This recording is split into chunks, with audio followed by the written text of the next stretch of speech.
Hi, I'm an independent director of photography. I travel around the United States shooting business videos on a contract basis for different businesses, marketing agencies, and some traditional media clients.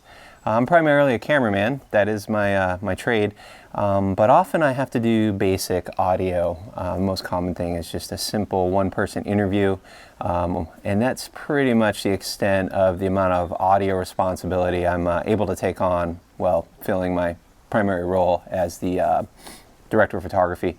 So I thought it'd be fun to run through my kit, and this I think is fairly informative for clients, post professionals, as well as other professional camera people. And the key takeaway I've learned over the years is that more microphones is not safer when you're multitasking. So I do a lot of jobs where I am essentially the one-person crew on the tech side. I'm running the camera, I'm setting up the lights, I'm composing, I'm kind of filtering the direction from the clients on what the creative is and what the best task is, to play all that out on screen. And then when we're rolling, I'm thinking about keeping the shot in focus. Are my settings right? I'm watching the light and the shadow, and all the other basics that come into proper photography or cinematography. So when you add in the element of say hiding a lav mic and a boom overhead, it's like now I have two different microphone channels to monitor, mic position, levels, and what I found happens is that then I'm taking my head out of the eyepiece and I'm looking at audio meters and making adjustments, and I'm like, wait, is the handling noise in the boom or the thing? Blah, blah, blah. So what I found is if I have to do sound, single person interview, having two mics is not safety, it's not redundancy, it's actually higher risk because it ensures that I'm going to mess up something. Whereas if I have a single mic and I'm listening to one microphone in both of my ears, I can sort of put that in the background and monitor it while I'm paying attention to focus, composition, lighting, and I've just found I fail. I might get the two mic channels perfect, a boom and a lav, but I may have missed the subject leaning forward because I was monitoring meters, and now my focus is slightly buzzed and I'm not aware of that because I'm shooting a 2.8 and without magnification. On a monitor, it's hard. Yeah, it's hard. That's when things go wrong. So you may have perfect audio, but I might screw up my real trade. And a little apology for the rant there, but this is a very common discussion with new customers. One is safer than two because if there's one and there's a problem, I know right away.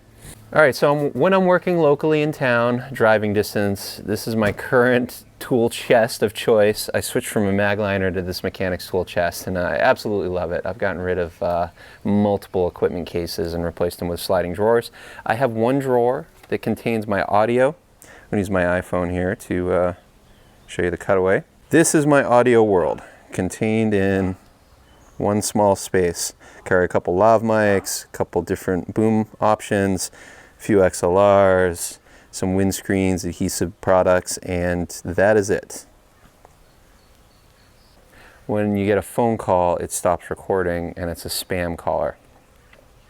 All right, so when recording a sit-down interview where the subject is static and indoors, which is for me the majority of the time, this is my audio kit. Get all the pieces out here.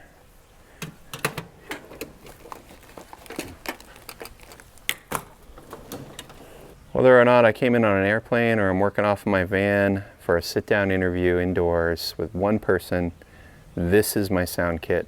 No more, no less. Got a cardioid boom microphone on a compact boom pole, fishing rod holder. This is a Matthews lightweight grip head. It's plastic. I think it's ABS plastic. So nice and lightweight, travel friendly, and strong enough to support a mic stand, a mic pole, boom pole, excuse me.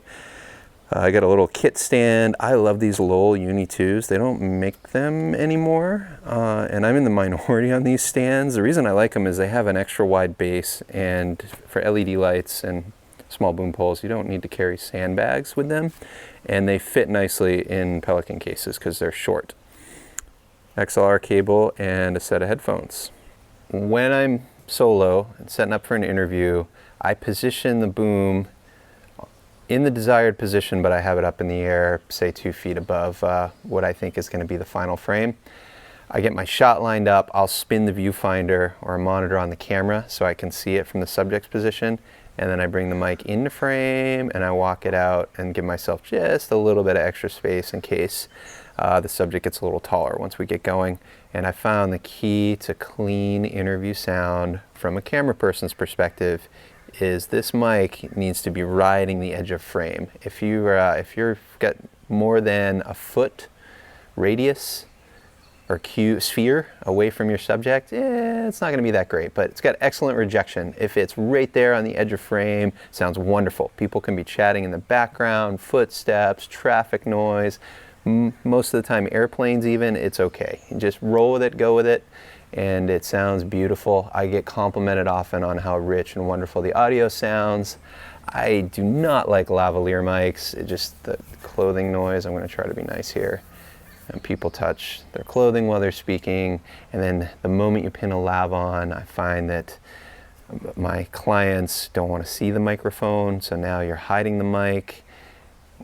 With a hidden mic, there's more risk of clothing noise, or I've been burned with athletes where they're moving around, we're shooting a demo or something, hidden mic, the thing starts sliding down, and again, I'm not acutely aware to the mic slippage because I'm framing the shot and operating the camera.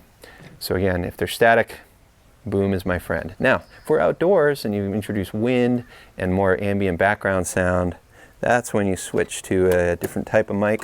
So I carry, at the moment, this is a shotgun pickup pattern, so this is more directional than a cardioid. They don't sound as good indoors, and I'm not the one to explain why. It's just the nature of the type of mic. This is really designed for an outdoor space where it's rejecting, reflected, and sounds beyond like a small cone in front of the mic. This is a very basic Audio-Technica. I think this is like $100, $150 mic. It's not expensive. AT875R. I also have a Rode NTG2 in my other kit. This thing's nice, but my one complaint with it is it's very high gain. So outdoors, loud voices, sometimes I just can't use this mic because I can't pad my levels on the Amira enough to compensate for the high output of this mic. I probably should invest in a little inline pad, but what I've done usually, I'm shooting a ENG style, and the solution is just to back the mic away. It introduces a little more background sound, but that allows me to get my levels below a clip point. So far I've brought 2 mics into the fold, cardioid, shotgun mic with a wind furry. Next is there are frequently just situations where it's not practical to have a boom. If someone's got to hold the boom pole, it's gone beyond the scope of what I can do, and that's when I need to hire a specialized sound person with their own kit to manage that. So my next step is when it's a shot that needs a boom because there's movement involved, I switch over to a wireless lav. This is my go-to wireless lav kit. It's a Rode Wi-Fi based Go kit. These things are wonderful. Finally, for a camera person, there's a hands-off, clean signal wireless solution. These things are great. They're very limited range, and I found too, if I have the pack clipped on someone's back, sometimes I get signal breakup. So I've gotten in the habit of clipping this on their hip or forward facing and just out of frame. And then also be careful with these things is when they go out of Wi-Fi range, after about 15 minutes they power down. So we did this surprise piece where our host was mic'd, and it was it was like a 3rd grade classroom, and our subject was hiding around the corner to surprise all the kids. So we get all the kids in the classroom, host is out of range. When they come in for the big reveal, the thing had powered down. So just be aware of that. For lav mics, in the past I've owned Countryman, Tram, Oscar Tech, all wonderful mics, small, compact. The Sankins I've never owned, but gosh, they sound wonderful. But again, I feel like lavs are such delicate devices. I'm not there to be on top of it all the time when people are taking them on, putting them off, messing around with their clothing, and it's just high risk that a mic's gonna get broken. So these lav mics made by Rode are low cost, and I consider it a disposable item at this point, and they sound good. Or they sound good enough, again, for a camera guy. And then I've got 2 options. The first is to clip it on the outside of the clothing invisible, windscreen as needed. And then here's where I start getting out of my comfort zone, is if the mic has to be hidden. Get this Rode Invisalav device, and then these Super Stickums. They're double stick dots to attach to skin and clothing, one on each side. Sometimes it's problematic because it puts a little dimple in the clothing, but these things do a great job of masking a lot of the clothing noise. But again, as a camera person, these things are dangerous because of the clothing noise and the risk that they fall and you miss it. And then I carry medical tape when the little stickums are too aggressive.